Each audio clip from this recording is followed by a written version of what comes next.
नमस्कार प्यारे साथियों, कैसे हैं आप सब। आई होप कि सब बढ़िया होंगे और बढ़िया तरीके से अपनी तैयारी कर रहे होंगे। तो चलिए एक प्यारी सी क्लास की हम लोग शुरुआत करते हैं और बढ़िया तरीके से चीज़ों को सीखते हैं।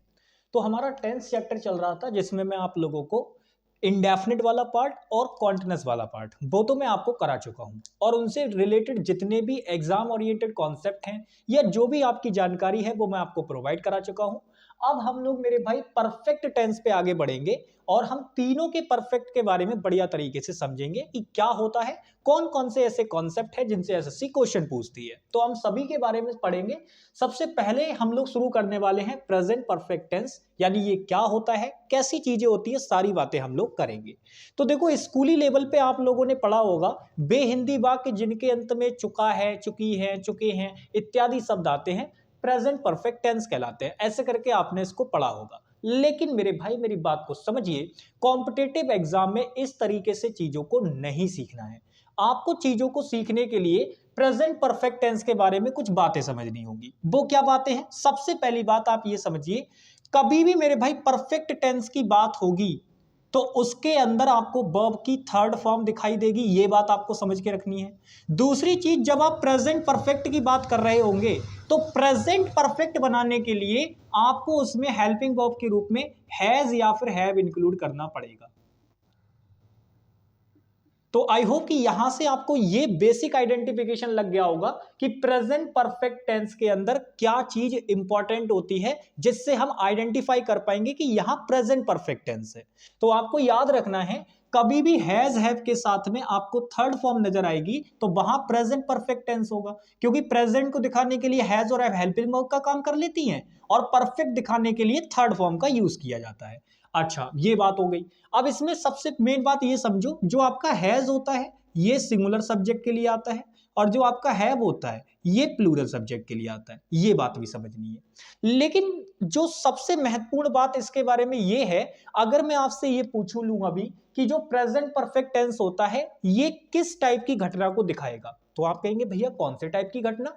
मतलब मेरे पूछने का ये है कि आप मुझे ये बताइए, अगर कोई टेंस प्रेजेंट का है तो वो प्रेजेंट के बारे में बताएगा, कोई टेंस अगर पास्ट का है तो वो पास्ट के बारे में बताएगा, और अगर कोई फ्यूचर का है तो वो फ्यूचर के बारे में बताएगा। लेकिन प्रेजेंट परफेक्ट टेंस के बारे में ऐसा नहीं है। ये मेरे भाई क्या करता है, प्रेजेंट का टेंस तो है ये, लेकिन ये बताएगा पास्ट के बारे में। अब ये क्या बात हुई भाई, यहां तो बातें उल्टी पड़ गई। तो बस यही आपको समझना है कि ये जो हैज है प्लस थर्ड फॉर्म वाला स्ट्रक्चर आप यूज करते हैं ये है प्रेजेंट का टेंस, लेकिन दिखाएगा किसे, किसी पास्ट के इवेंट को। ठीक है, तो ये दिखाने के लिए किसी पास्ट के इवेंट को आता है। अब आपको याद होगा पास्ट के इवेंट को दिखाने के लिए हम लोग पास्ट के टेंस यूज करते हैं। तो पास्ट के टेंस, अब आप समझना, जब कोई एक्शन होती है तो पास्ट में दो तरीके से एक्शन हो सकती है, एक तो फिनिश्ड वाली और एक अनफिनिश्ड वाली। अब यहां से आपको डिफरेंस क्लियर होगा। मैं जानता हूं कि आपके माइंड में एक प्रश्न उठा होगा कि भैया जी पास्ट की अगर एक्शन को बात है दिखाने की तो उसके लिए तो हमारे पास पास्ट इंडेफिनिट होता है, यानी सिंपल पास्ट, तो उसका यूज तो कर रहे थे हम वहां पे। तो अब ये कहां पे यूज होगा अगर पास्ट के इवेंट को दिखाने की बात है? तो बस यही डिफरेंस है। आपकी जो पास्ट के इवेंट होते हैं, जो एक्शन होते हैं, वो दो प्रकार के होते हैं। एक तो वो एक्शन जो कि फिनिश्ड हो चुके होते हैं, यानी पास्ट में शुरू हुए और पास्ट में ही खत्म हो गए, तो उन एक्शन को दिखाने के लिए हम उनको क्या बोल देते हैं, फिनिश्ड एक्शन। और जो आपके ऐसे एक्शन होते हैं शुरू तो पास्ट में हुए बट उनका इंपैक्ट अभी भी प्रेजेंट पे मौजूद है, वो पूरी तरीके से ओवर नहीं हुए हैं, तो ऐसे एक्शन को दिखाने के लिए हम उनको बोल देते हैं कि वो अनफिनिश्ड एक्शन है। रीजन, जैसे मैं अगर आपके सामने नॉर्मली बोलूं मैंने खाना खा लिया, तो भाई ये पास्ट का एक्शन है, मैंने पास्ट में खाना खाना शुरू किया था और पास्ट में मैं ऑलरेडी कंप्लीट कर चुका हूं इस प्रोसेस को, तो मैं उसको फिनिश्ड एक्शन बोल दूंगा। और फिनिश्ड एक्शन का मतलब पास्ट इंडेफिनिट टेंस, सिंपल बात है। लेकिन अगर मैंने कहा मैंने खाना खा लिया है, तो इसका मतलब ये हो गया कि मैंने पास्ट में खाना खाया, लेकिन मैं उसको बोल रहा हूं मैंने खाना खा लिया है। लेकिन अब ये कंप्लीट प्रोसेस के अंदर हम इसको नहीं बोल सकते, हम ये नहीं कह सकते कि ये फिनिश्ड एक्शन है। खाना खा लिया है जरूरी नहीं है, हम और भी खा सकते हैं। अभी बस हमने बोल दिया नॉर्मली कि हमने खाना खा लिया है। तो ये बात आपको समझनी है कि जो पास्ट के इवेंट होते हैं वो दो प्रकार के होते हैं, एक तो फिनिश्ड एक्शन और एक अनफिनिश्ड एक्शन। तो आपको यही चीज दिमाग में अपने क्लियर रखनी है कि फिनिश्ड एक्शन को दिखाने के लिए हम लोग पास्ट के इंडेफिनिट टेंस का यूज करते हैं,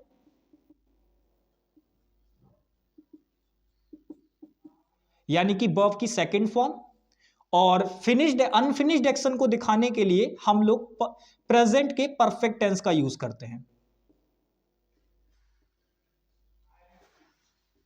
जिसको दिखाने के लिए आपको हैज है प्लस थर्ड फॉर्म का यूज करना पड़ता है। ठीक है, ये सारी चीजें। तो अब आई होप कि आपके बारे में ये चीज आपको बिल्कुल पता चल गई होगी, इसके बारे में प्रेजेंट परफेक्ट टेंस के बारे में, कि भाई ये तो इसका आइडेंटिफिकेशन होता है। फिर आपको ये बात पता चली कि ये पास्ट के इवेंट को दिखाने के लिए आता है। अब पास्ट के इवेंट को दिखाने के लिए हम लोग पास्ट इंडेफिनिट भी यूज करते हैं, जनरल सी बात है। तो वो कहां यूज करेंगे और ये वाला कहां यूज करेंगे, वो डिफरेंस मैंने आपके सामने क्लियर कर दिया।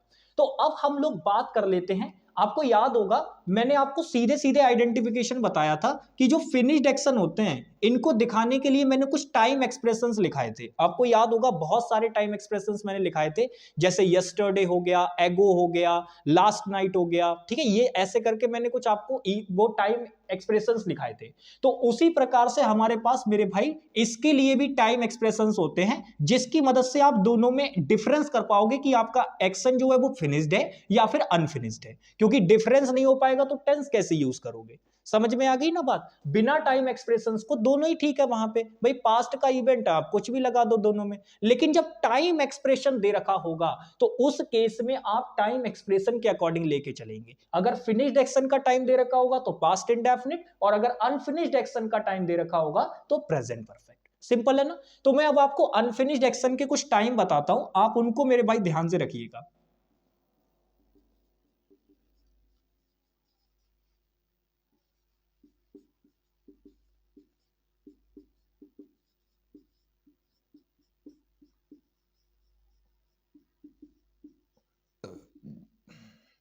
यहाँ पे अनफिनिश्ड एक्शन के मैं कुछ टाइम एक्सप्रेशंस लिखने जा रहा हूँ।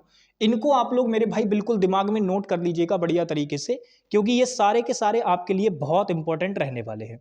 ठीक है तो जैसे बहुत सारे हैं तो मैं यहाँ पे लिख देता हूँ सारे के सारे। जैसे आपका सो होता है, फॉर होता है, येट होता है।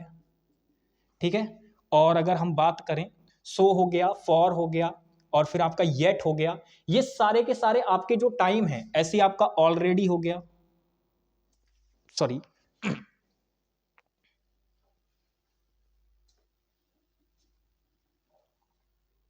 ऑलरेडी हो गया, टिल हो गया, नाउ हो गया। ठीक है, बहुत सारे हैं तो मैं सारे के सारे आपको लिखा देता हूं जितने भी मेरे भाई पूछता है। ठीक है, नेवर एवर, ये बहुत पूछता है आपका, नेवर हो गया, एवर हो गया। ठीक है, ये भी बहुत पूछता है। तो so, for, yet, already, till, now, never, ever.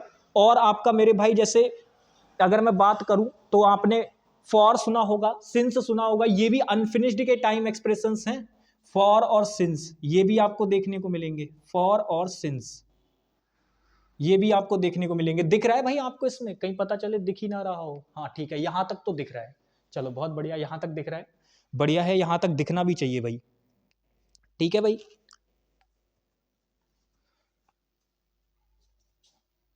एक जस्ट होता है आपका,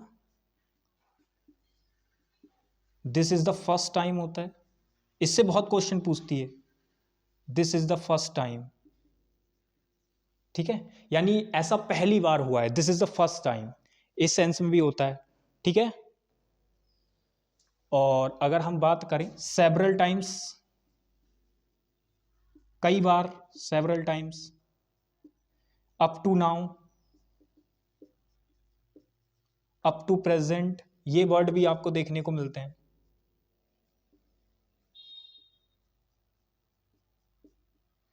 ठीक है, और एक वर्ड और है, टू और थ्री टाइम्स, मतलब आपको बता रखा होगा कि हाउ ऑफन, कितनी बार।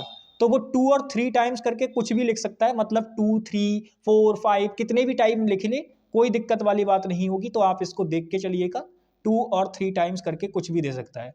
तो ये कुछ मैंने आपके सामने टाइम एक्सप्रेशंस लिखे हुए हैं। इन सभी टाइम एक्सप्रेशंस की खासियत ये है कि ये सारे के सारे अनफिनिश्ड एक्शन को दिखाने के लिए आते हैं। तो कभी भी ये टाइम एक्सप्रेशंस आपके दे रखे होंगे और आपको पास्ट का अगर एक्शन दिखाना है तो उस केस में आप उसको अनफिनिश्ड एक्शन की कैटेगरी में रखेंगे और वहां कौन सा टेंस यूज करेंगे, प्रेजेंट परफेक्ट। एग्जामिनर कौन सा यूज करके देगा, पास्ट इंडेफिनिट, बट वो गलत हो जाएगा। तो अगर मैं आपको कुछ क्वेश्चन इस पे बेस्ड कराऊं तो क्या आप कर देंगे भाई आसानी से? तो चलो मैं इसको इरेज करता हूं और आपको कुछ क्वेश्चंस देता हूं, आप मुझे करके बताइएगा।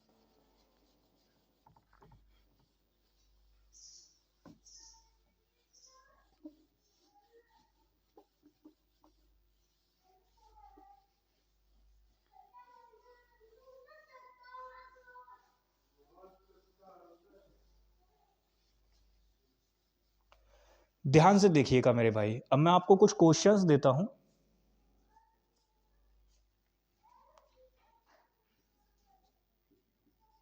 ही ऑलरेडी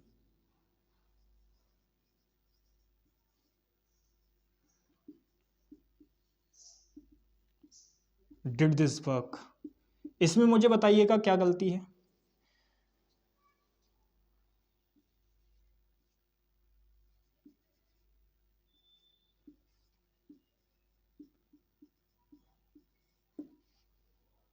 इसमें बताइए। और अगर मैं बात करूं तो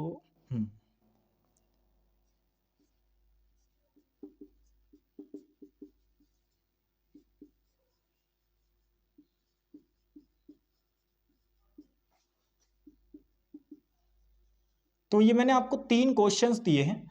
आप मुझे इन 3 क्वेश्चन में देखकर बताओ कि जो मैंने टेंस यूज कर रखा है क्या वो ठीक है।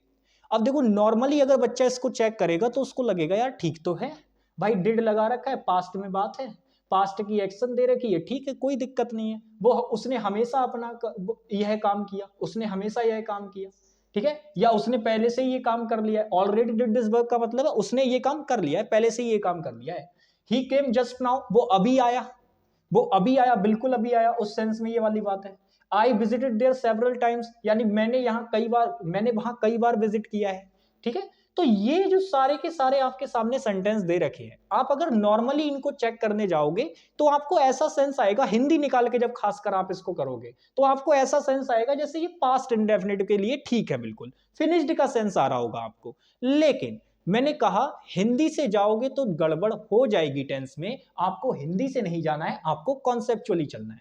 तो कॉन्सेप्चुअली आपने क्या देखा कि भाई फिनिश्ड एक्शन और अनफिनिश्ड एक्शन दोनों को मैंने बिल्कुल अलग करने के लिए इनके टाइम एक्सप्रेशंस आपको बता दिए हैं। वो टाइम एक्सप्रेशन देखते ही आपको पता चल जाएगा कि कौन सा टेंस आना है।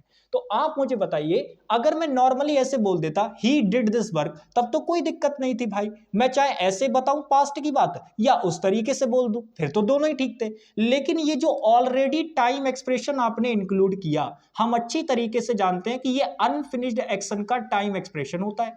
तो अगर ये अनफिनिश्ड एक्शन का होता है तो इसके साथ ये तो नहीं आएगा भाई, यानी ये गलत हो गया।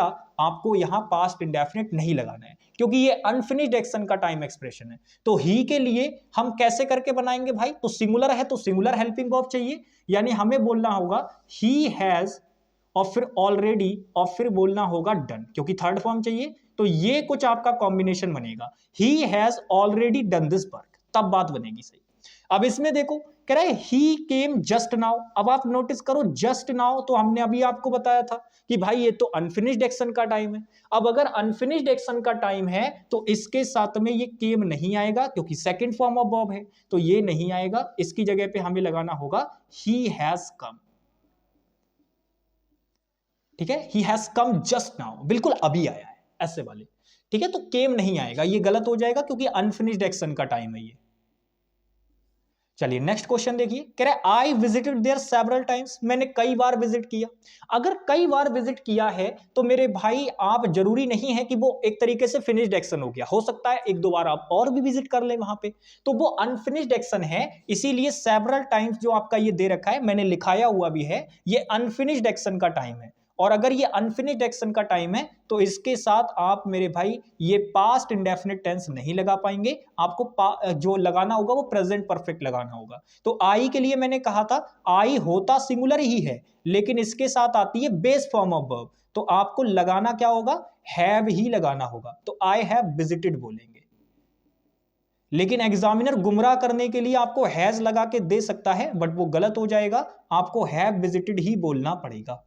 ठीक है, तो ये मेरे भाई मैंने क्वेश्चन आपको करा दिए प्रेजेंट परफेक्ट टेंस से, और मैंने उसका पूरा का पूरा चिट्ठा जो है वो आपके सामने रख दिया कि भाई कहां पे present perfect tense actually use किया जाता है। आपको लगता है वो प्रेजेंट का टेंस है, वो बिल्कुल केवल नाम का प्रेजेंट का टेंस है, असल में काम वो पास्ट के लिए ही करता है, यानी कि बानर सेना में धोखा वाली बात है पूरी तरीके से यहाँ पे। ठीक है, चलिए, तो प्रेजेंट परफेक्ट टेंस के बारे में हम लोग कंप्लीटली देख चुके हैं। अब हम लोग मेरे भाई आगे चलते हैं और चीजों को समझते हैं। अब हम लोग दूसरे टेंस पे चलते हैं। बस प्रेजेंट परफेक्ट टेंस से जुड़ी यही बात आपको समझनी है, केवल इसी डिफरेंस पे क्वेश्चन पूछती है एसएससी, ये चीज आपको ध्यान रखनी है। ठीक है,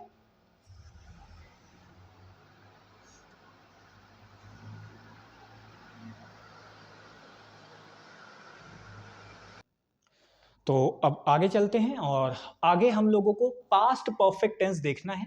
प्रेजेंट परफेक्ट टेंस हम लोग देख चुके हैं, अब हम बात करते हैं पास्ट परफेक्ट टेंस क्या होता है। देखो, इसको समझने के लिए भी ना हमको थोड़ा सा पास्ट का सहारा लेना पड़ेगा। पहली बात तो ये है कि भाई जब ये पास्ट इसके नाम में ही है तो पास्ट की घटनाओं को तो ये दिखाएगा, लेकिन इसकी ना एक खासियत होती है।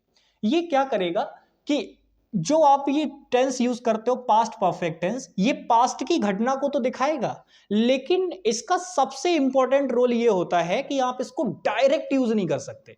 कई बार क्या होता है, जैसे आप जब 10th और 12th लेवल पे आप इसको पढ़ते हो, 8, 9, 10th 12th क्लास में जब आप इसको पढ़ते हो, तो वहां पर आपको सिखाने के लिए डायरेक्ट बनाना सिखाए जाते हैं आपको कि बे हिंदी बा के जिनके अंत में चुका था, चुकी थे, चुके थे, ऐसे करके। फिर आपको बता दिया है कि इनकी इंग्लिश बनाने के लिए हैड प्लस थर्ड फॉर्म का यूज किया जाता है। तो वो आपको ना ट्रांसलेशन सिखाने के लिए ये चीजें बताई जाती हैं। लेकिन आपको मैं जानकारी के लिए बता दूं, कॉम्पिटिटिव एग्जाम में आप पास्ट परफेक्ट टेंस को डायरेक्ट यूज नहीं कर सकते, वो होगा ही नहीं डायरेक्ट यूज। आप तभी यूज कर पाएंगे इसका जब आपको रेफरेंस के लिए एक और पास्ट की एक्शन दे रखी हो। क्यों, मैं उसका रीजन आपको समझाता हूं। देखिए, होता क्या है, पास्ट परफेक्ट टेंस का मतलब होता है कि पास्ट की कोई घटना, लेकिन पास्ट की कोई घटना को दिखाने के लिए तो हम सिंपल पास्ट भी लगा रहे थे, हम उसके लिए प्रेजेंट परफेक्ट भी लगा रहे थे, तो ये पास्ट परफेक्ट कहां आएगा फिर? तो मैं आपको बताता हूं। देखो, होता ऐसा है, जैसे मान लो आपको दो घटनाएं दे रखी हैं, यानी दो एक्शन, एक एक्शन 1 और एक एक्शन 2। तो दो घटनाएं मान लो आपको दे रखी हैं, लेकिन दोनों की खासियत समझना, ये दोनों घटनाएं जो आपको दे रखी हैं, ये कब की हैं? पास्ट की। ये दोनों की दोनों घटनाएं कब की हैं? पास्ट की हैं। लेकिन दोनों घटनाओं की खासियत, आप एक बात बताओ, ये दोनों घटनाएं पास्ट की मैंने लिख ली, लेकिन इन दोनों घटनाओं में क्या कोई टाइम गैप नहीं होगा? तो आप कहेंगे भैया बिल्कुल होगा। अब टाइम गैप होगा तो जाहिर सी बात है, एक काम पहले हुआ होगा और एक काम बाद में हुआ होगा। तो आप कहेंगे हाँ भाई ये बात भी ठीक है। तो अब मान लो मैं कह देता हूं कि भाई ये जो पहला वाला काम है ये बिल्कुल पहले हुआ, और ये वाला दूसरा वाला जो काम है ये बाद में हुआ। तो कहने का मतलब ये है, जैसे अगर मैं इसको टाइम लाइन पे थोड़ा सा समझने की कोशिश करूं, तो मान लो जैसे ये प्रेजेंट वाला पॉइंट है, ये वाला जो पॉइंट है ये प्रेजेंट वाला है, और ये मैंने मान लिया कि अभी बज रहे हैं बिल्कुल 12। ठीक है, 12 बजा दिए मैंने इसमें। अब मैंने कहा कि अगर कोई काम पहले हुआ है तो जाहिर सी बात है कि 12 बजे से पहले हुआ होगा, लेकिन 12 बजे से बिल्कुल पहले हुआ है तो मैं मान लेता हूं कि वो काम हुआ है 10 बजे। ये पहले वाला काम हो गया जो कि 10 बजे हुआ है। अब मैंने दूसरा काम कहा कि बाद में हुआ है, अब वो 10 के बाद में ही तो हुआ होगा। अगर 10 के बाद में हुआ होगा तो हो सकता है 10:30 पे हुआ हो सकता है 11 पे हुआ हो, या हो सकता है 11:30 पे हुआ हो, लेकिन इतनी बात तो तय है कि वो इससे बाद में ही हुआ है। तो चलो मान लो मैंने कह दिया कि वो काम 11 बजे हुआ है, तो आप मुझे बताओ इन दोनों ही घटना में, ये पहले वाली और बाद वाली, इन दोनों ही घटना में सबसे पहला काम कौन सा हुआ होगा? तो आप कहेंगे भैया जी देखो ये तो प्रेजेंट का टाइम है, लेकिन ये पास्ट है और ये उसका भी पास्ट है। तो जो काम, यानी जब आपको दो घटनाएं दे रखी हो और दोनों की दोनों पास्ट में हुई हो, तो उनमें जो काम सबसे पहले हुआ होता है ना, वो पास्ट ऑफ पास्ट होता है। और पास्ट ऑफ पास्ट को दिखाने के लिए ही हम लोग यूज करते हैं पास्ट परफेक्ट टेंस। क्या समझ में आई बात? मैंने कहा जब दो एक्शन आपको दे रखी हो, वो भी पास्ट की हो, तो ऐसे केस में जो एक्शन पहले हुई होती है ना, वो मेरे भाई अपने आप में पास्ट का भी पास्ट होती है। क्योंकि सोचो ये 11 बजे काम हुआ तो ये बाद में हुआ था, और ये 10 बजे काम हुआ तो ये 11 बजे वाला भी तो पास्ट में ही है, क्योंकि प्रेजेंट से पीछे का जो भी होता है वो सब पास्ट कहलाता है। तो ये 12 बजे प्रेजेंट है ना, तो 11 बजे वाला पास्ट और ये 10 बजे वाला उसका भी पास्ट, तो पास्ट ऑफ पास्ट हो गया ये। तो पहले वाले काम को दिखाने के लिए हम लोग पास्ट ऑफ पास्ट का यूज करते हैं, और पास्ट ऑफ पास्ट का मतलब ही होता है पास्ट परफेक्ट टेंस। सिंपल सी बात है, बहुत बढ़िया। तो आपको याद रखना है कि जब दो एक्शन आपको दे रखी होंगी, तो उस केस में जो पहले वाली एक्शन होती है, इसको दिखाने के लिए आप पास्ट ऑफ पास्ट का यूज करते हैं। इसी को हम लोग क्या कहते हैं भाई? पास्ट परफेक्ट कहते हैं। ठीक है ना, इसी को हम क्या कहते हैं? पास्ट परफेक्ट कहते हैं। और इस सेकंड वाली एक्शन को दिखाने के लिए हम लोग पास्ट इंडेफिनिट टेंस का यूज करेंगे। ठीक है, इसको दिखाने के लिए हम लोग किसका यूज करेंगे? पास्ट इंडेफिनिट का। तो ये नॉर्मल सा कॉन्सेप्ट है, आपको इसको ध्यान रखना है कि कभी भी दो एक्शन आपको पास्ट की दे रखी होंगी, तो उस केस में आप लोग मेरे भाई क्या करेंगे? अगर उनके बीच में टाइम गैप है बहुत ज्यादा, ये ध्यान रखना, टाइम गैप होना चाहिए। ऐसा नहीं कि टाइम गैप नहीं है, नॉर्मली आप ऐसे ही लगाए दे रहे हो हर जगह, नहीं होगा। तब अगर टाइम गैप है तभी होगा ऐसा। तो ये चीज भी आपको ध्यान रखनी है। यहां पे मैं लिख भी देता हूं, टाइम गैप होना चाहिए, टाइम गैप होना चाहिए।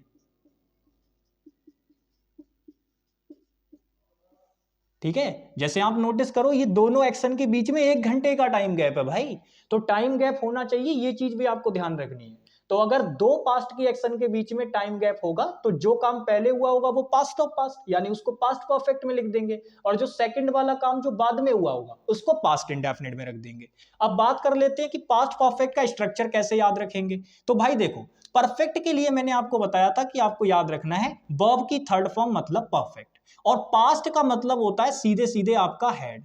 तो हेड अगर आपको कभी दिखे और उसके साथ में आपको थर्ड फॉर्म लगी हुई दिख जाए मेन वर्ब की, तो वो पास्ट परफेक्ट होता है। और आपको ये चीज बिल्कुल कंफ्यूज नहीं करनी है कि भाई सिंगुलर के साथ क्या आएगा, प्लूरल के साथ, क्योंकि हेड जो होता है ये आपका सिंगुलर प्लूरल दोनों के साथ आ जाता है। ठीक है, तो ये तो बेसिक सी बात थी, लेकिन बताना जरूरी है क्योंकि एसएससी क्वेश्चन पूछती है, तो इसीलिए मैंने आपको बता दिया ये भी। तो अब आपको ये बेसिक सा कॉन्सेप्ट पता चल लग चुका है कि पास्ट परफेक्ट टेंस में हमें क्या चीज सीखनी है। सारी बात मैंने आपको क्लियर कर दी। अब हम लोग जो है इस पर चीजें देखेंगे कि किस किस तरीके से क्वेश्चन बन सकते हैं। ठीक है, तो मैं चलिए आपको दिखाता हूं कि किस तरीके से इस पे क्वेश्चन बनते हैं भाई।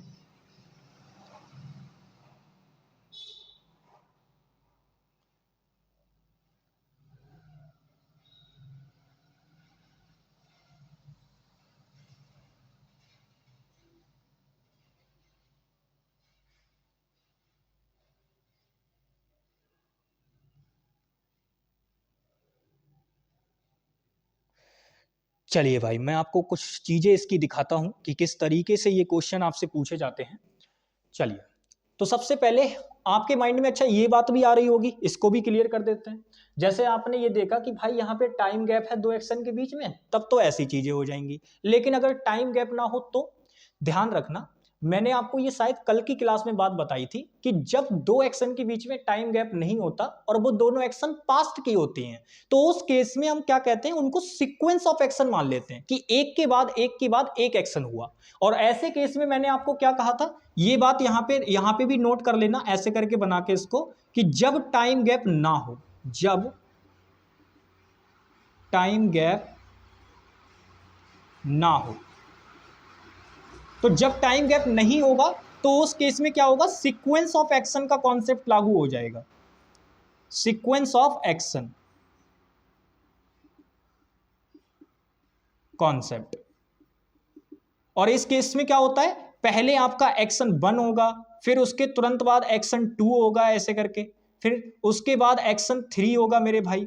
तो ये चीजें अपने आप सीक्वेंस में होती हैं, और सीक्वेंस में होती हैं तो सभी को दिखाने के लिए जो हम टेंस यूज करते हैं वो होता है मेरे भाई अपने आप में पास्ट इंडेफिनिट। ठीक है, तो ये चीज आपको ध्यान रखनी, ये सीक्वेंस ऑफ एक्शन का कॉन्सेप्ट होता है, ये मैंने कल भी बताया था आपको। तो इसीलिए इसको बस थोड़ा सा यहां पे नोट कर लीजिएगा ताकि आपके सामने ये चीज क्लियर हो जाए। ठीक है भाई, ताकि आपका डिफरेंस जो भी आप थोड़ा बहुत फंस रहे हो इस चीज में कि भाई अगर टाइम गैप नहीं होगा तो क्या चीज होगी, तो वहां पे सीक्वेंस ऑफ एक्शन का कॉन्सेप्ट अप्लाई हो जाएगा। चलिए, तो अब हम बात कर लेते हैं क्वेश्चंस की। जैसे मैं यहां पे आपको कोई क्वेश्चन दे रहा हूं, आप मुझे बताइएगा कि किस तरीके से चीजें अप्लाई होंगी। ठीक है भाई, ध्यान से देखिएगा।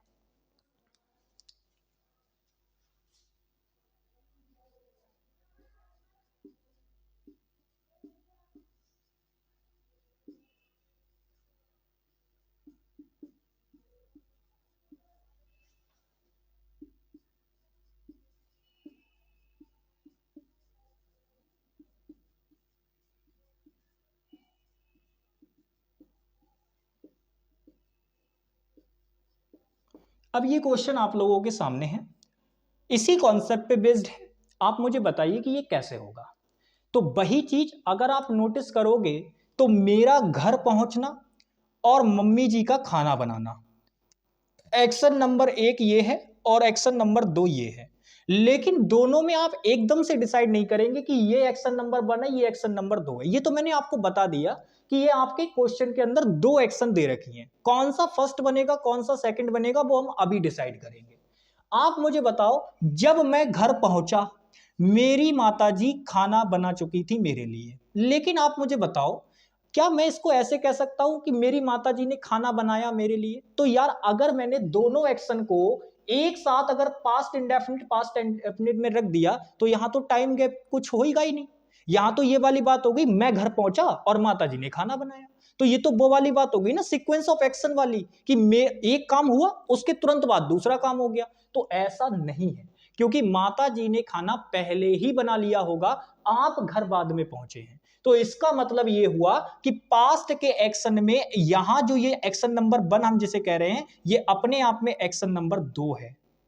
ये काम वो है जो बाद में हुआ है मेरे भाई, ये बाद वाला काम है, और ये वो काम है जो पहले ही हो गया है। तो आपको मैंने क्या बताया था, जो काम पहले ही हो जाता है उसे हम किस में रखते हैं, पास्ट ऑफ पास्ट में रखते हैं। तो यहां पे कुक्ड नहीं आएगा, हैड कुक्ड आएगा। ठीक है, तो अब इसका एकदम ठीक मीनिंग बन जाएगा, when I reached at home, जब मैं घर पहुंचा, my mother had cooked food for me, तब मेरी माँ ने मेरे लिए खाना बनाया हुआ था। ऐसे करके हम बोल देंगे और ये बिल्कुल ठीक हो जाएगा। तो आपको क्या समझ में आया, जब पास्ट के 2 एक्शन दे रखे होंगे तो हमें उसमें सबसे इंपॉर्टेंट चीज यही देखनी होगी कि कौन सा काम ऐसा है जो पास्ट में तो है दोनों काम, लेकिन कौन सा ऐसा है जो पहले हुआ है और कौन सा ऐसा है जो बाद में हुआ है। जो बाद में हुआ होगा उसको पास्ट इंडेफिनिट में, और जो पहले हुआ होगा उसको पास्ट ऑफ पास्ट, मतलब पास्ट परफेक्ट। सिंपल सी बात है। तो इसी प्रकार से आपको देखना होता है। तो इस व्हेन करके भी क्वेश्चन बन जाते हैं, और कुछ और भी कॉन्सेप्ट होते हैं जिनसे क्वेश्चन बनती है, तो मैं उनके बारे में अब आपको बता देता हूं जल्दी से। तो व्हेन के बारे में मैंने आपको बता दिया, एक तो व्हेन कंजंक्शन क्वेश्चन बनता है यहाँ पे, और 2 क्वेश्चन और हैं जहां से चीजें बनती हैं, 2 टाइप की चीजें और हैं, तो उनसे भी हम बात कर लेते हैं। ध्यान से आप समझिएगा, मैं आपको दोनों तरीके याद करना बताऊंगा, आप उनको ध्यान से देखिएगा।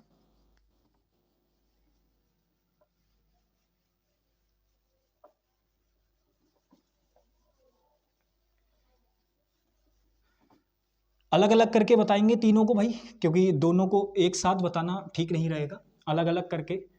बाकी अगर आप याद रख सकते हैं तो मैं लास्ट में उनका जब कंक्लूजन बताऊंगा ना, तो मैं दोनों को मिक्स भी कर दूंगा, तब आप देखना उसको। तो यहां पे सबसे पहले हम जिस चीज के बारे में सीखेंगे वो है बिफोर। तो बिफोर के बारे में हम लोग कॉन्सेप्ट सीखने वाले हैं कि बिफोर इसमें कैसे अपना योगदान निभाएगा। तो कॉन्सेप्ट बिफोर से रिलेटेड है, पहला जो हम इसमें बात करने वाले हैं टेंस के अंदर, वो बिफोर का कॉन्सेप्ट है। सबसे पहली चीज, बिफोर की हिंदी सभी लोग जानते हैं, इसका मतलब होता है पहले, और इसकी खास बात ये होती है ये कंजंक्शन और प्रेपोजिशन दोनों का काम कर लेता है। बट लेकिन मैं आपको बता दूं, जो हम कॉन्सेप्ट पढ़ने वाले हैं उसमें ये काम करेगा कंजंक्शन का। ठीक है, उसमें ये किसका काम करेगा, कंजंक्शन का काम करेगा। अब आप समझना जो बिफोर होगा अगर ये कंजंक्शन का काम करेगा तो आप नोटिस करना, जैसे मैंने लिखा यहां पे दो क्लाउजेज होंगी आपकी, जैसे ये क्लाउज नंबर 1 और ये क्लाउज नंबर 2। अब जैसे मान लो मैंने बिफोर यहां लिख दिया,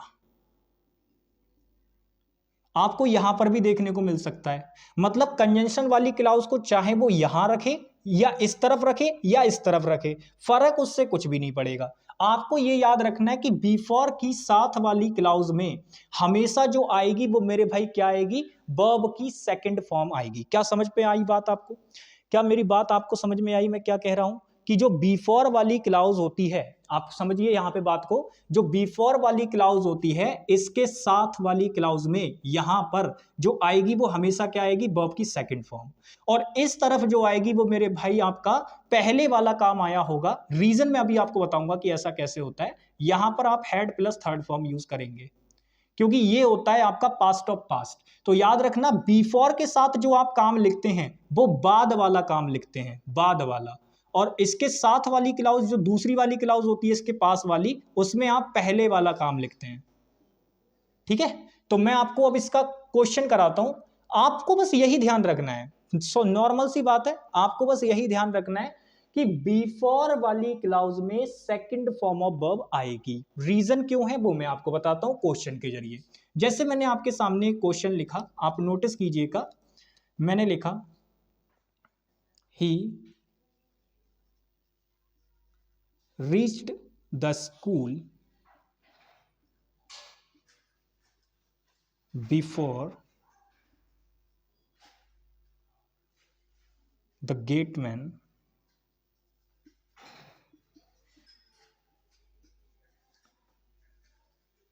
closed the door। अब आप नोटिस करना, ये मैंने क्वेश्चन आपके सामने लिखा, अब आपने इसमें क्या नोटिस किया, आपने देखा कि भाई यहां पे बिफोर लगा रखा है। ठीक है, बिफोर का मतलब क्या है, कह रहा है ही रीच्ड द स्कूल, वह स्कूल पहुंचा, before the gateman close the door, gateman के डोर क्लोज करने से पहले, यानी पास्ट में दो एक्शन हमें नजर आ रही हैं, एक तो रिच स्कूल पहुंचना और एक मेरे भाई गेट का बंद करना। लेकिन इनमें से कौन सा एक्शन ऐसा है जो पहले हुआ है और कौन सा एक्शन ऐसा है जो बाद में हुआ है, यह भी तो डिसाइड करना पड़ेगा। तो आप समझो बिफोर के साथ वाली जो एक्शन होती है वो हमेशा बाद वाली एक्शन कहलाती है। उसका रीजन ये है क्योंकि इससे पहले ही ये वाला काम हो चुका है, ही रीच्ड द स्कूल, वह स्कूल पहुंचा, before the gateman close the door, यानी गेटमैन इससे पहले की डोर क्लोज करता वो पहुंच गया था। तो यहां पे आपको यह बात समझनी है कि जो बिफोर के साथ वाली क्लाउज होती है उसके अंदर जो वर्ब दे रखी होगी वो हमेशा बाद वाला काम होगी, बस ये बात आपको ध्यान रखनी है। तो बाद वाला काम दे रखी होगी तो मैंने तो आपको बताया ही है कि बाद वाले एक्शन को दिखाने के लिए हम लोग सेकंड फॉर्म ऑफ वर्ब का यूज करते हैं। लगा रखी है, बिल्कुल ठीक है, लेकिन आप नोटिस करो यहां पर नहीं लगा रखी भाई। अब आपका ये एक्शन तो बाद वाला है, मतलब इससे पहले ये वाला एक्शन हुआ होगा, और पहला अगर इससे पहले ये वाला एक्शन हुआ है तो इसको दिखाने के लिए पास्ट ऑफ पास्ट लाना पड़ेगा। पास्ट ऑफ पास्ट का मतलब पास्ट परफेक्ट, तो रिच्ड नहीं आएगा, हैड रिच्ड आएगा। अब इसी क्वेश्चन को अगर मैं इस तरीके से लिख दूं, जैसे अगर आपके दिमाग में कई बार प्रश्न होता है, कई बार बच्चे थोड़ा सा गड़बड़ कर देते हैं। अब मैंने जैसे बिफोर यहां पे लिखा तो मैंने इधर चेंज किया, अब इधर ठीक था ये लिखा हुआ। अगर इसी क्वेश्चन को एग्जामिनर घुमा के देगा तो पता है वो क्या करेगा, बस बिफोर वाली क्लाउज को इधर से उठा के इधर रख देगा। तो अगर मान लो कल को एग्जामिनर इसको ऐसे रख दे तो गड़बड़ मत करने लगना। जैसे अगर मान लो मैंने इसको ऐसे लिखा, before the gateman closed the door,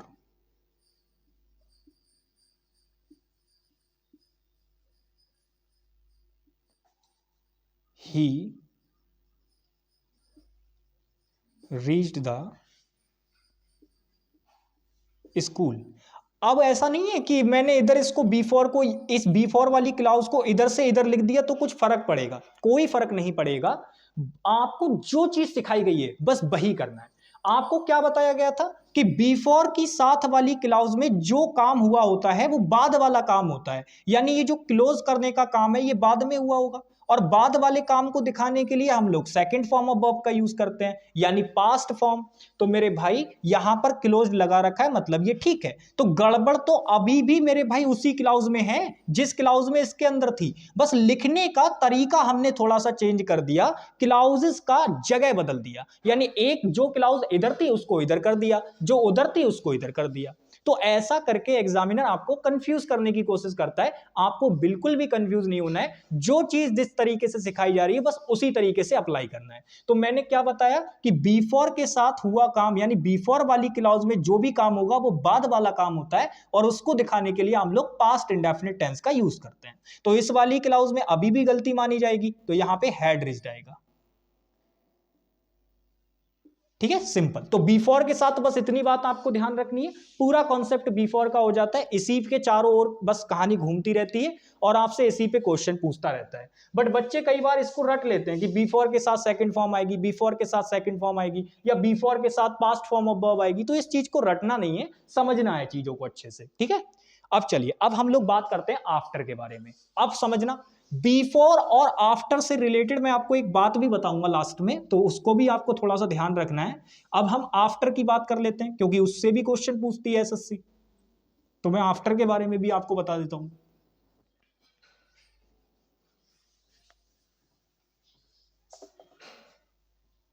ये इसका कॉन्सेप्ट नंबर 2 है, पास्ट परफेक्ट टेंस का।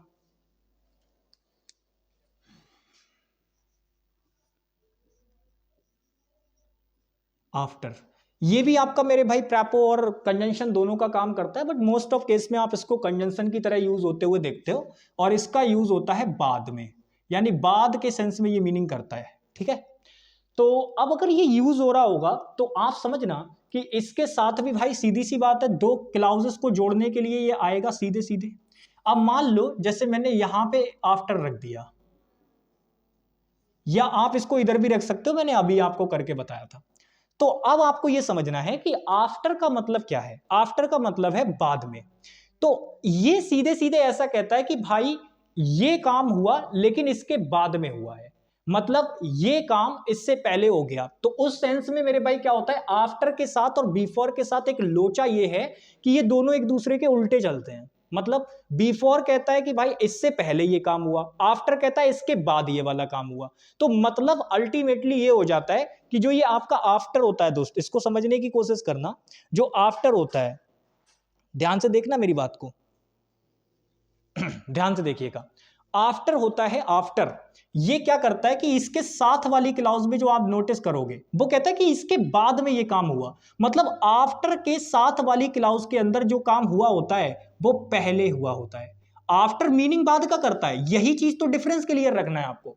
आफ्टर मीनिंग बाद का करता है, लेकिन इसके साथ वाली क्लाउज में जो काम हो रहा होता है वो पहले माना जाता है, यानी पहले वाला काम। तो पहले वाला काम माना जाता है, मतलब पास्ट ऑफ पास्ट। तो इसको साथ में आपको क्या यूज करना होगा, यहां पे हैड प्लस थर्ड फॉर्म, क्योंकि ये पहले वाला काम होता है इसके अंदर। तो आपको थोड़ा सा बस डिफरेंस अपने माइंड में ये क्लियर रखना है। बिफोर के साथ बाद वाला काम लिखा जाता है बिफोर वाली क्लाउज में, और आफ्टर वाली क्लाउज में पहले वाला काम लिखा जाता है। सिंपल सी बात है, बहुत बढ़िया। अब यहां पर अगर हम बात करें तो यहां पे आप बाद वाला काम लिखेंगे नॉर्मल वाली क्लाउज में, बाद वाला काम, और बाद वाला काम मतलब सेकेंड फॉर्म ऑफ वर्ब। ठीक है, ये चीजें, तो ये दोनों चीजें आपको डिफरेंस क्लियर रखने हैं। बाकी अगर हम बात करें यहां पे, तो अब आप इस पे क्वेश्चन भी ले सकते हैं, कोई भी क्वेश्चन ले लीजिए। बस आपको ये चीज भाई दिमाग में रखनी होगी कि बिफोर और आफ्टर में मैं डिफरेंस भी यहां पे लिख देता हूं, ताकि आप इसको थोड़ा सा और हाईलाइट कर पाए अपने माइंड के अंदर, बिफोर और आफ्टर। अब मेरी बात समझना है, यहां पे ये दोनों कायदे में वैसे मीनिंग किसका करते हैं, बिफोर का मतलब होता है पहले, लेकिन आफ्टर का मतलब होता है बाद में। तो आपको ये याद रखना है कि कॉन्सेप्ट के अंदर ये दोनों अपना मीनिंग क्या कर लेंगे, इंटरचेंज कर लेंगे। यानी बिफोर के साथ जो काम आएगा, यानी जो वर्ब आएगी, जो एक्शन आप इसके साथ नोटिस कर रहे होंगे, वो मेरे भाई बाद वाली नोट कर रहे होंगे। और बाद वाली का मतलब सेकंड फॉर्म ऑफ वर्ब। लेकिन ये जो आफ्टर है इसके साथ में जो आप काम लिख रहे होंगे, वैसे ये बाद का मीनिंग करता है, लेकिन इसके साथ जो आप काम लिख रहे होंगे वो पहले वाला काम लिख रहे होंगे, और पहले वाला काम का मतलब है पास्ट ऑफ पास्ट, जिसे हम कहते हैं हैड प्लस थर्ड फॉर्म, यानी पास्ट परफेक्ट टेंस। तो भाई ये मैंने इसका थोड़ा सा समराइज करने की कोशिश की है ताकि आप इसको डिफरेंस को क्लियर रख पाए अपने माइंड के अंदर और कंफ्यूजन आपकी ना हो। तो आपको ये बस छोटा सा पॉइंट ध्यान रखना है कि भाई दोनों का मीनिंग होता कुछ और है, लेकिन ये अपने मीनिंग के जस्ट विपरीत काम करते हैं। कॉन्सेप्ट के अंदर ये अपने मीनिंग के जस्ट उल्टा काम करेंगे, बिल्कुल विपरीत। ये देखो बिफोर पहले का मीनिंग करता है, लेकिन काम किसके लिए कर रहा है, बाद वाली एक्शन के लिए, तो सेकंड फॉर्म ऑफ वर्ब आएगी इसके साथ। ऐसे आफ्टर जो होता है वो मीनिंग तो बाद का होता है उसका, लेकिन वो काम किसके लिए करेगा, पहली वाली एक्शन के लिए, तो इसीलिए उसके साथ क्या आएगा, हैड प्लस वर्ब की थर्ड फॉर्म। सिंपल सी बात है। चलिए अब हम लोग एक दो क्वेश्चन कर लेते हैं। जैसे मैंने लिखा, ध्यान से देखिएगा,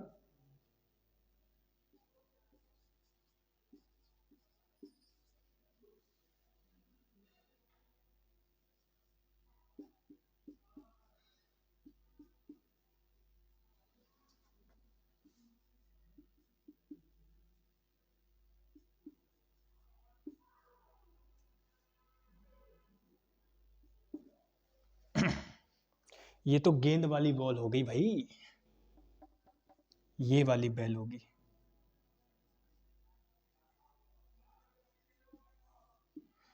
चलिए अब जरा मुझे बताइए, क्या ये ठीक है भाई, इसमें कोई गड़बड़ तो नहीं है? तो आपने सबसे पहले क्या चीज नोटिस की, आपने नोटिस किया कि यहां पे आफ्टर कंजंक्शन दे रखा है, तो भाई कंजंक्शन के साथ वाली एक क्लाउज दे रखी है आपको, और एक क्लाउज आपको नॉर्मल दे रखी है। फिर आपने नोटिस किया कि आप यहां पे देखें कि भाई ये भी पास्ट फॉर्म ऑफ वर्ब है और ये भी पास्ट फॉर्म ऑफ वर्ब है। अब दोनों की दोनों जो एक्शन दे रखी है हमें, एक तो इस छोड़ना क्लास को और एक बेल का बजना, तो ये दोनों पास्ट की एक्शन है। अब पास्ट की एक्शन है तो तुरंत हमें ये देखना होता है कि इनके बीच में टाइम गैप है या नहीं है। तो आप नोटिस करोगे वैसे तो टाइम गैप नहीं है इनके अंदर उतना ज्यादा, बेल जैसे ही बजेगी तुरंत बच्चे स्कूल छोड़ देंगे। लेकिन अगर आप यहां पे देखेंगे तो आपको मेरे भाई चेंज करना पड़ेगा, क्योंकि कई बार ऐसा होता है कि बेल छोड़ते ही, जैसे ही बेल बजती है तुरंत बच्चों को नहीं भागने दिया जाता। अब आप मेरी बात समझना, यहां पे होगा ये कि मेरे भाई आफ्टर के साथ वाली क्लाउज में अगर आप नोटिस करोगे तो मैंने क्या कहा था, आफ्टर बाद का मीनिंग करता है, लेकिन इसके साथ जो काम आता है वो मेरे भाई पहले वाली एक्शन आती है। तो पहले वाली एक्शन का मतलब जो काम पास्ट में भी पहले हुआ, तो पास्ट में भी पहले हुआ तो पास्ट ऑफ पास्ट हो गया। इसी वजह से यहां रेंग नहीं आएगा, हैड रन आएगा।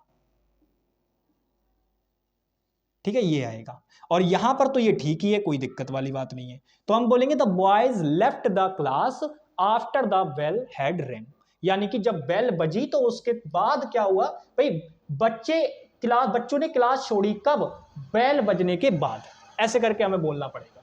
तो यहाँ पे लेफ्ट, यहाँ तो ठीक था बट लेकिन यहाँ पे ये चीज गलत दे रखी थी, रैंग नहीं आएगा, हैड रंग आएगा। सीक्वेंस ऑफ एक्शन नहीं मानेंगे यहाँ पे सीधे सीधे हैड रंग बोलना पड़ेगा। तो इस तरीके से मेरे भाई बिफोर और आफ्टर पे बेस्ड क्वेश्चन आपसे पूछे जाते हैं। मोस्ट ऑफ केसेस में आप नोटिस कीजिएगा वहां पे आपको टाइम गैप देखने को जरूर मिलेगा। ठीक है भाई, टाइम गैप देखने को जरूर मिलेगा। अगर टाइम गैप नहीं है तो फिर वहां पे सीक्वेंस ऑफ एक्शन का कॉन्सेप्ट लग जाएगा। ये चीज भी आपको ध्यान रखनी है। ठीक है भाई, चलिए अब हम लोग चलते हैं थर्ड। एक तरीके से एक चीज और इसमें लास्ट बची हुई है, तो उसको भी हम लोग देख लेते हैं भाई। एक चीज और बची हुई है लास्ट, उसको भी हम लोग देख लेते हैं। देखिएगा, एक लास्ट चीज बची हुई है, बिफोर और आफ्टर तो हम लोग देख ही चुके हैं, और मैंने इसका पूरा का पूरा सारा जो कुछ है वो आप लोगों को बता दिया है। बस इतनी चीजें आपको ध्यान रखनी है जितनी चीजें बताते हुए चल रहा हूं मैं केवल। एक लास्ट चीज है बाय दिस टाइम, ये चीज भी आपसे पूछता है, तो इसका कॉन्सेप्ट भी पूछता है। ये कॉन्सेप्ट नंबर 3 रहने वाला है आपका पास्ट परफेक्ट के अंदर। ठीक है, इसके साथ आपको समझना होगा।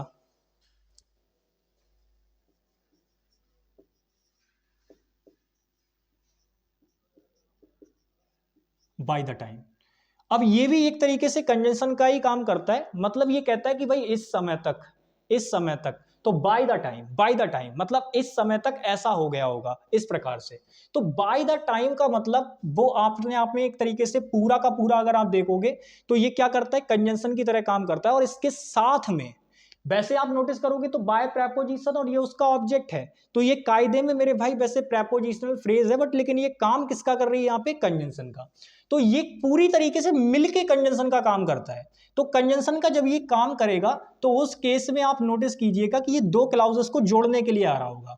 तो जब दो क्लाउजेस को ये जोड़ेगा, आप ध्यान से समझिएगा, जब ये दो क्लाउजेस को जोड़ेगा तो आप नोटिस कीजिएगा मोस्ट ऑफ केस में ये जो होता है वो पहले वाली क्लाउज के लिए लगा हुआ होता है, यानी बाय द टाइम, यानी बिल्कुल शुरू में आपको देखने को मिलेगा मोस्ट ऑफ टाइम ये। तो बाय द टाइम शुरू में देखने को मिलेगा, तो आपको ये ध्यान रखना है कि इसके साथ जो आप बात बोलते हैं बाय द टाइम, तो वो मेरे भाई इसके साथ में जो काम आप लिखते हैं वो मोस्ट ऑफ केसेस में जो होता है पास्ट की दोनों एक्शन में, वो बाद वाला एक्शन इसके साथ लिखते हैं। ठीक है, कौन सा एक्शन इसके साथ लिखते हैं आपको याद रखना है, बाद वाला एक्शन। ठीक है, बाद वाला एक्शन। और बाद वाला एक्शन अगर इसके साथ लिखा जा रहा है तो आप समझ सकते हैं कि हम किसकी बात कर रहे हैं, सेकंड फॉर्म ऑफ वर्ब की। तो बाय द टाइम के साथ में हमेशा जो आप वर्ब लगाएंगे वो कौन सी लगाएंगे, second form of verb. Reason, क्योंकि बाद वाला एक्शन इसके साथ लिखा जाता है। और यहां पे आप लिखेंगे पहले वाला एक्शन, और पहले वाला एक्शन मतलब जो पास्ट में भी पहले हुआ है, तो उसको दिखाने के लिए आप लोग यूज करेंगे हैड प्लस वर्ब की थर्ड फॉर्म, यानी कि पास्ट ऑफ पास्ट, जिसको कहा जाता है पास्ट परफेक्ट। ये बार बार चीजें मैं पता है क्यों बोलता हूं, ताकि मेरे भाई एक बार अगर आप ध्यान से नहीं सुने, दो बार नहीं सुने, तो तीसरी बार तो सुन ही लोगे कम से कम, इसीलिए मैं बोलता हूं। तो ये छोटा सा इसका बस ये कॉन्सेप्ट है बाय द टाइम का, इसको आप ध्यान रखिएगा। ये आपको जरूरी नहीं पास्ट में ही दिखेगा, मैंने दोनों जब एक्शन पास्ट में होंगी उनके लिए अभी बताया, ये आपको फ्यूचर में भी नजर आएगा ये चीज। ठीक है, तो ये चीज आपको ध्यान रखनी है, ये कहीं भी आपको नजर आ सकती है, बट लेकिन जब दो पास्ट के एक्शन दे रखे होंगे तो उनके लिए मैंने ये कॉन्सेप्ट बताया अभी। ठीक है, तो बाय द टाइम में जब दो एक्शन पास्ट की दे रखी होंगी तो बाय द टाइम के साथ में बाद वाला एक्शन आएगा और उसके पास वाली क्लाउज में पहले वाला एक्शन आएगा। सिंपल है। तो चलिए क्वेश्चन आपको देते हैं, करके बताइएगा जरा इसको, ध्यान से देखिए।